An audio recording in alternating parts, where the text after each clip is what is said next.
Live from New Delhi, you're watching DD India Live, India's voice to the world. I'm Lipakshi Khurana, coming up in the next 30 minutes.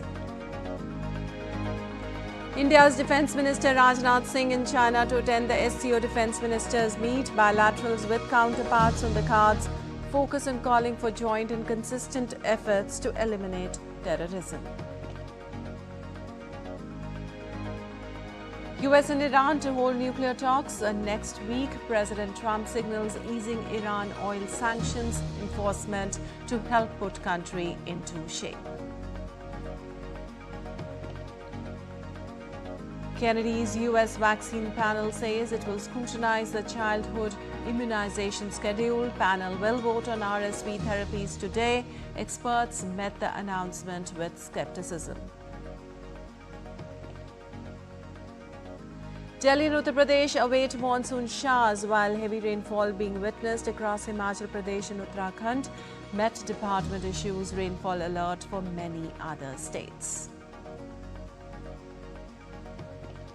Axium 4 aboard SpaceX Crew Dragon with India's Shubhanshu, Shukla and 3 other astronauts will dock with International Space Station at around 16:30 IST today. Shubhanshu will be first ever Indian at the ISS.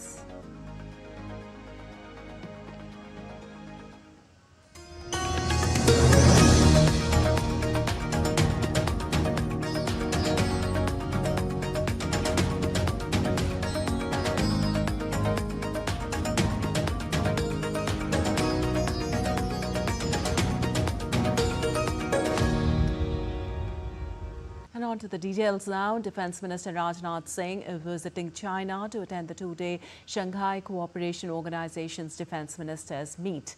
During the meet, the Minister Rajnath Singh is expected to deliberate extensively on the evolving regional security architecture and to present India's vision for global peace and security and calling for joint efforts to eliminate terrorism. He will also underscore the need for deeper trade, economic collaboration and improved connectivity within the SCO framework. In addition to addressing the meet, Rajnath Singh will hold bilateral meetings with his counterparts from several participating nations, including China and Russia. China is hosting the conclave as the current chair of the SCO. Also, Union Minister of State for External Affairs Kirti Vidhan Singh on Wednesday attended the 50th Independence Day celebrations of Mozambique by paying tribute to the founders of the nation at the Mozambican Heroes Square and attended the colourful celebrations at Machawa Stadium in Maputo. He also extended my felicitations to the government and the people of Mozambique on this joyous day.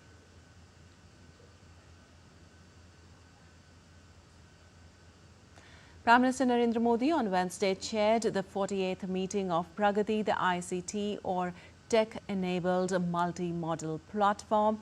During the meeting, the Prime Minister reviewed critical infrastructure projects across the mines, railways and water resources sectors, emphasizing timely execution, interagency coordination and prompt issue resolution. These projects are central to India's economic growth, infrastructural development and public welfare and reflect the government's ongoing commitment to efficient, transparent governance. And moving on, the Axium 4 mission launched aboard a SpaceX Falcon 9 rocket is unfolding as planned, with the spacecraft steadily approaching the International Space Station. The crew, including Shubhanshu Shukla, is expected to dock with the ISS around 4:30 p.m. IST on Thursday, capping a 28-hour journey from Earth to low Earth orbit. The Axiom 4 mission successfully lifted off at 12:01 p.m. IST on Wednesday from NASA's Kennedy Space Center in Florida. Shubhanshu Shukla, a former Indian Air Force's group captain, has the responsibility as the pilot of the mission, with its commander being Peggy Whitson of the United States. Two other members, Slasko Zuzanski-Wisniewski of Poland and Tibor Kapu of Hungary, served as the mission specialist. The launch marks India's return to human spaceflight after a gap of 41 years since Rakesh Sharma's 1984 space mission. While Shukla, born in Lucknow, is only the second Indian to undertake a space journey, the Dragon spacecraft successfully entered Earth's orbit at an altitude of 200 kilometers, with Shukla later describing the experience as an amazing ride.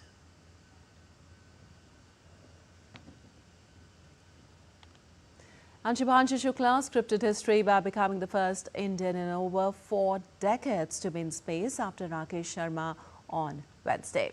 The next report explores India's giant leap in space. Yet another cosmic leap for India. Indian Air Force Group Captain Shubhanshu Shukla has scripted history with the launch of Axiom Mission 4. A US commercial mission carrying astronauts from India, Poland and Hungary lifted off to the International Space Station on Wednesday, taking people from these countries to space for the first time in decades. The Axiom Mission 4 or AX4 launched from NASA's Kennedy Space Center in Florida at 6:31 GMT with a brand new SpaceX Crew Dragon capsule riding atop a Falcon 9 rocket. Group Captain Shubhanshu Shukla, an Indian Air Force pilot who is the mission pilot, is India's second astronaut going into space, 4 decades after Wing Commander Rakesh Sharma made history in 1984. Sharma, the 39-year-old Indian Air Force fighter pilot, was chosen by ISRO as the prime astronaut for this historic flight. Soon after the Axiom 4 mission successfully entered Earth's orbit on Wednesday, Indian astronaut Shubhanshu Shukla shared his experience. नमस्कार मेरे प्यारे देशवासियों, what a ride! 40 साल बाद हम वापस अंतरिक्ष में पहुंच गए हैं और कमाल की राइड थी। और मेरे कंधे पे मेरे साथ मेरा तिरंगा है जो मुझे बता रहा है कि नहीं हूँ, मैं आप सबके साथ हूँ। ये मेरी इंटरनेशनल स्पेस स्टेशन तक की जर्नी की शुरुआत नहीं है, ये भारत के ह्यूमन स्पेस प्रोग्राम की शुरुआत है और मैं चाहता हूं कि आप सभी देशवासी इस यात्रा का हिस्सा बने। आपका भी सीना जैसे चौड़ा होना चाहिए, आप भी उतना ही एक्साइटमेंट दिखाइए। आइए हम सब मिलकर भारत के इस ह्यूमन स्पेस प्रोग्राम की जर्नी की शुरुआत करें। धन्यवाद। जय हिंद, जय Bharat. Group Captain Shubhanshu Shukla's parents were extremely elated and celebrated the momentous occasion. अनुभव तो बहुत बढ़िया है, कहें और क्या कहें क्या ना कहें तो सब आप लोग देख ही रहे हो। अनुभव की कोई ज़्यादा इमोशनल हो गए थे पर अब ठीक है। President of India Draupadi Murmu congratulated Group Captain Shubhanshu Shukla on the successful feat of Axiom 4 mission. On social media X, the President stated, and I quote, "As Group Captain Shubhanshu Shukla creates a new milestone in space for India, the whole nation is excited and proud of an Indian's journey into the stars. My best wishes for the success of this mission." Taking to X, PM Narendra Modi praised the successful launch of the mission. The Indian astronaut Group Captain Shubhanshu Shukla is on the way to become the first Indian to go to International Space Station. He carries with him the wishes, hopes and aspirations of 1.4 billion Indians. Wish him and other astronauts all the success. India's cabinet also lauded the successful launch of Axiom 4 mission. We welcome the successful launch of the space mission carrying astronauts from India, Hungary, Poland and the US. The Indian astronaut group captain Shubhanshu Shukla is on the way to become the first Indian to go to International Space Station. This is a moment where India has come of age.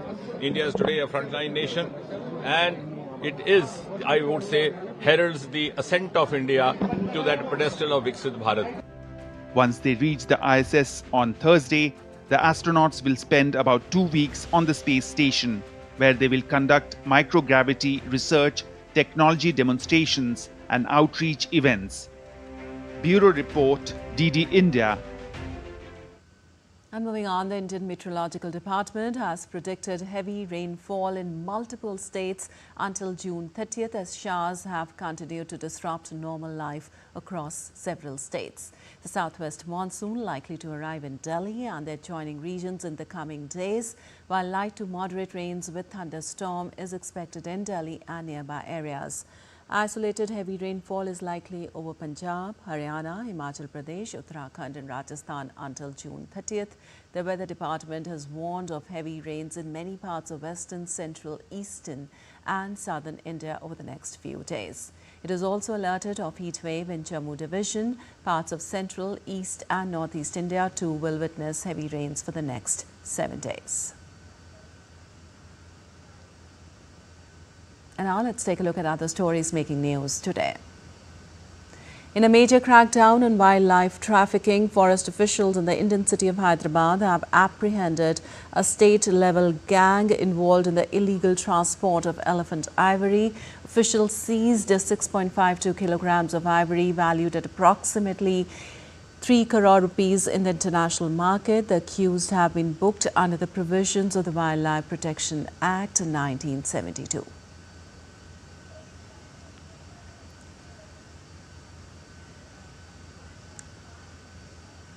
Scientists from the Forest Research Institute, Dehradun, have conducted a health checkup of the sacred Mahabodhi tree at the Mahabodhi temple at Bodh Gaya in the Indian state of Bihar. The assessment confirmed that the revered tree is in excellent health, with only a minor mealybug infestation observed in a few small branches, a condition commonly seen with the onset of the monsoon. Preparations are in full swing for the world-famous Lord Jagannath Rath Yatra, set to take place in Puri, Odisha on June 27th. Thousands of devotees from across India and abroad are expected to gather for the annual procession of Lord Jagannath, Lord Balabhadra and Devi Subhadra. And still to come in this edition of DD India Live, we'll give you all the weather updates from around the world.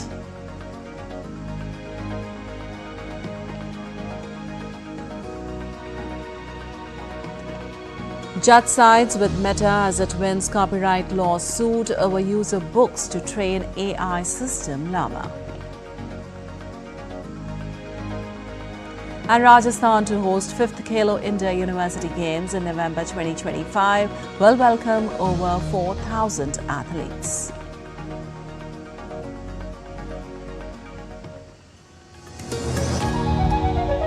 Can the US launch a bombing campaign against Iran? The Philippines vessel suffered structural damage. The saga of child sexual abuse is the United States China's debt trap strategy.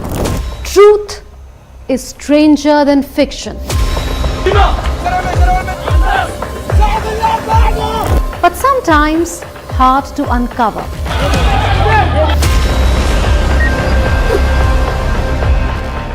Trust us to tell the truth, unadulterated and pure, of every story that matters to you.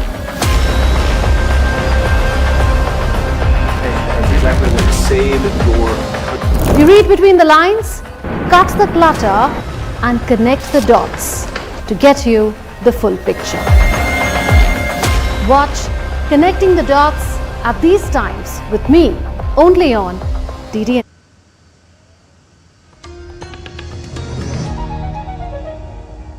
Welcome back. You're watching DD India Live. I'm Lipakshi Khurana, and moving on, the world is hoping for the things to calm down in West Asia as United States would hold nuclear talks with Iran next week. US President Donald Trump even teased the possibility of a deal. Speaking in The Hague, where he attended a NATO summit on Wednesday, Trump said he did not see Iran again engaging in nuclear weapon development.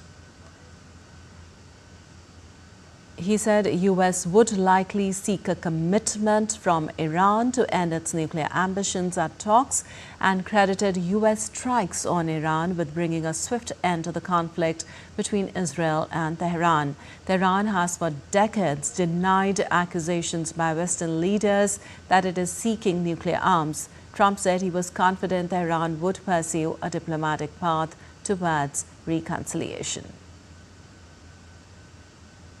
Though he gave no details on the discussions next week, such as the venue and the participants.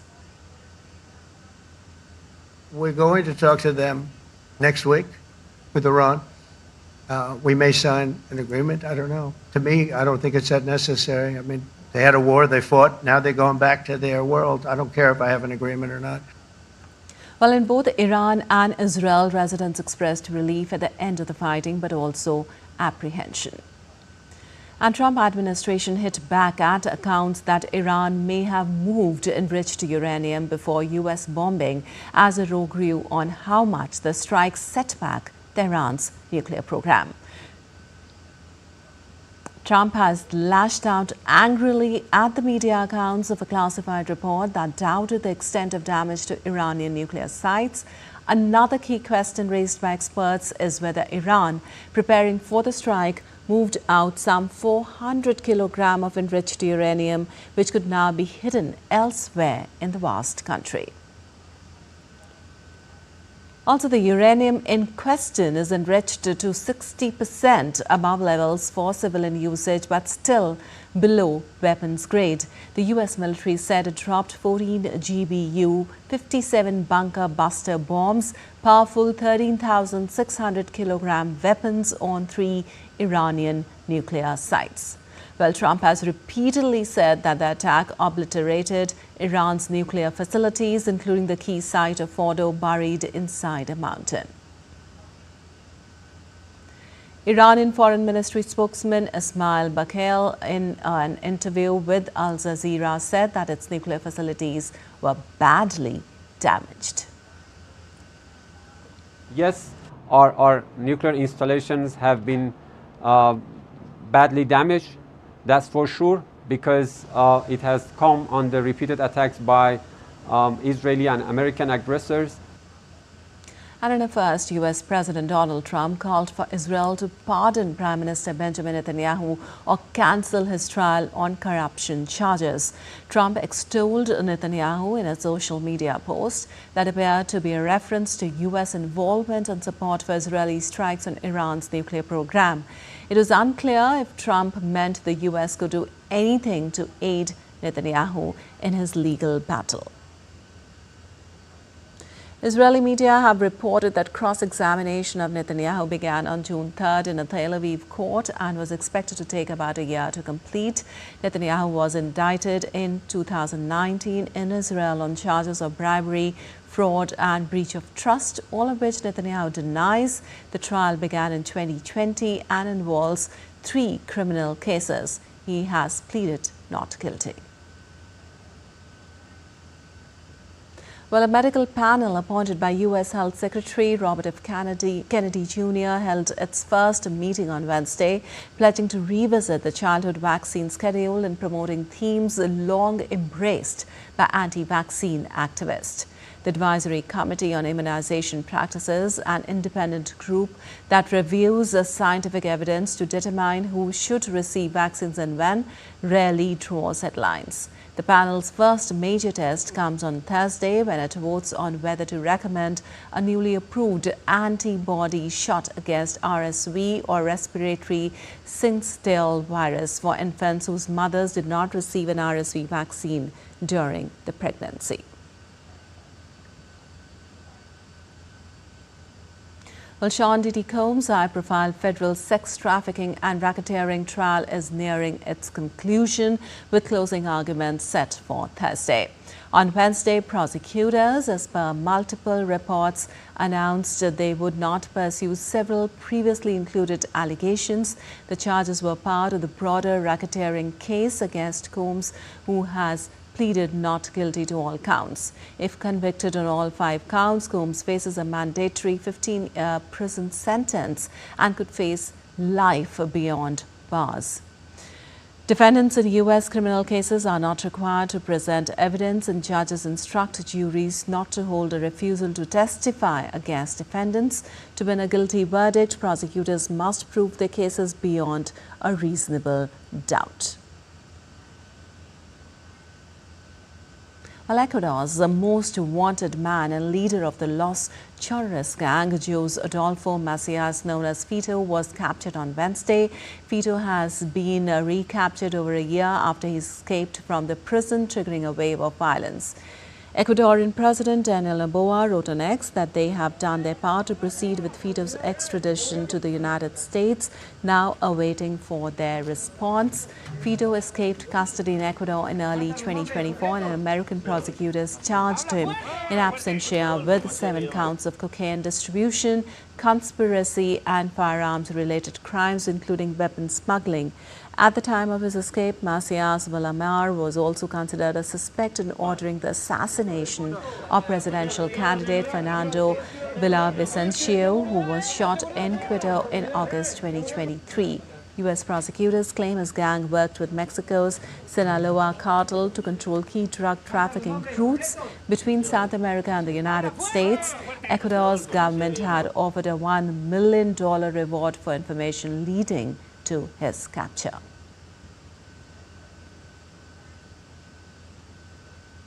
And some weather updates now. In China, a tropical depression made landfall on Hainan Island on Thursday, bringing additional rainfall to an area still recovering from the impact of Typhoon Vutip, which hit 2 weeks prior. Typhoon Vutip's passage resulted in 5 fatalities and the evacuation of hundreds of thousands of people, with record rainfall causing damage to roads in cropland.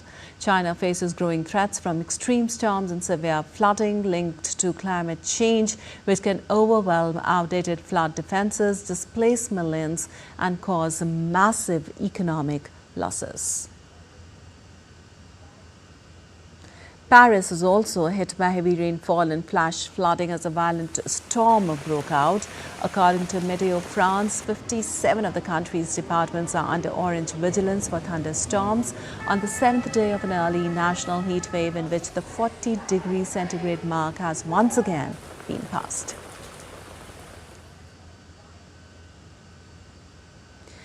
New York City is enduring an intense heat wave with temperatures exceeding 30 degrees Celsius for the 3rd consecutive day on Wednesday. According to the National Weather Service, over 150 million Americans were under heat advisories as the massive heat dome parked over the mid-Atlantic peaked in strength. New York City is finally expecting rain and cooler weather on Thursday.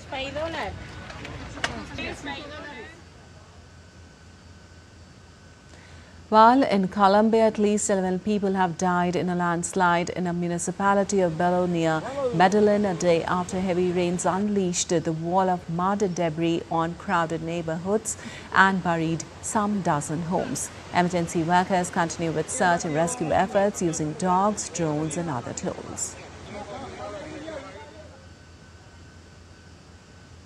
And on to some business news now. A federal judge ruled for Meta Platforms against a group of authors who had argued that its use of the books without permission to train its artificial intelligence system infringed their copyrights. U.S. District Judge Vince Chabria in San Francisco said in his decision that the authors had not presented enough evidence that Meta's AI would dilute the market for their work to show that the company's conduct was illegal under U.S. copyright law.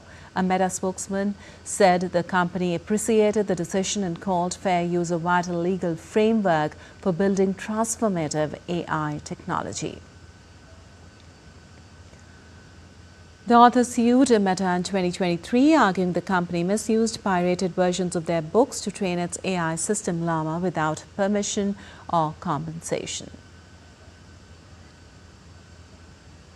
And in sports, the Indian junior men's hockey team defeated Australia 2-1 in the battle for 3rd place at the ongoing Four Nations tournament on Wednesday. Australian captain Toby Mallon had given Australia the lead in the second half. Rohit provided the equaliser for India before Ajit Yadav's 4th quarter goal sealed the win. The win marks the end of India's campaign in the Four Nation tournament. In the pool stage, India began with a loss to host Germany, bounced back with a victory against Australia, and then endured a 1-5 defeat against Spain. And Rajasthan is set to host the 5th edition of the Khelo India University Games in November.